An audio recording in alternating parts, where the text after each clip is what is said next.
नमस्कार, हरिओम. मी पंडित चैतन्य गुरुजी कर्मकांड दर्शन या YouTube चॅनलवरती आपल्या सर्वांचे सहर्ष स्वागत करतो. आजचा आपला विषय व्हिडिओ आहे 2 जून 2026 रोजी जे काही गुरुग्रहांचं राशी परिवर्तन झालेलं आहे. म्हणजेच की गुरुग्रह हे त्यांच्या उच्च राशी कर्क राशीमध्ये स्थित झालेले आहेत.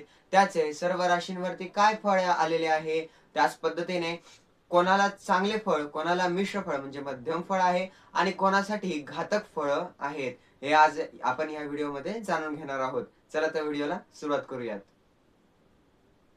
पहिले तर तोंड गोड करून घेऊयात. म्हणजेच काय, तर ज्यांना काही शुभ फळ प्राप्त होणार आहेत, त्या राशी जाणून घेऊयात. तर तुमची राशी जर का कर्क, धनु आणि कुंभ असेल, तर अर्थातच तुमचे खूप खूप अभिनंदन. तुम्हाला सर्व काही शुभ फळांची प्राप्ती होणार आहे. आणि यामध्येच अजून वाढ करण्याकरता तुम्ही गुरुग्रहांचे उपवास किंवा गुरुग्रहांची भक्ती या ठिकाणी करू शकता. मात्र तुम्हाला त्या सर्वांची आवश्यकता नाहीये. कारण गुरुग्रह ऑलरेडी तुम्हाला खूप छान व सुंदर फळ द्यायला सुरुवात करत आहे. यामध्ये तुमच्या चिंतांचा नाश होणार आहे.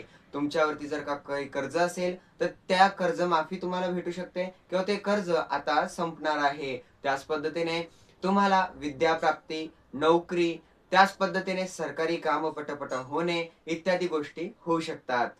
सिंह आणि वृश्चिक राशीचे सर्व जातक किंवा लोक हो, तुमच्यासाठी हे जे काही गुरुग्रहांचं राशी परिवर्तन आहे, ते संमिश्र मिश्र फळ देणारं असेल. यामध्ये तुमच्या चिंतांचा नाश होईलच, पण तुम्हाला नवनवीन संधी प्राप्त होतील. म्हणजेच की इंटरव्ह्यू मध्ये पास होणे किंवा तुमच्या समोर संधी चालून येणे आणि त्या संधीचं तुम्हाला सोनं करायचं आहे.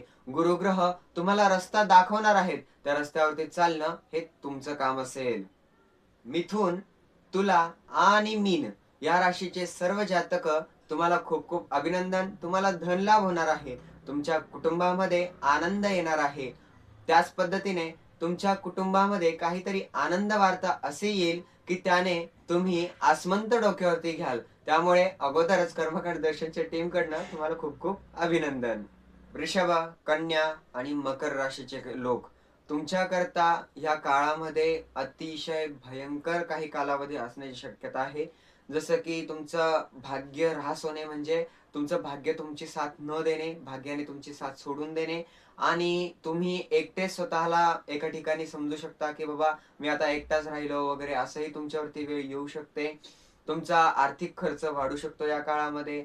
डिप्रेशन, टेन्शन तुम्हाला या काळामध्ये येऊ शकतं.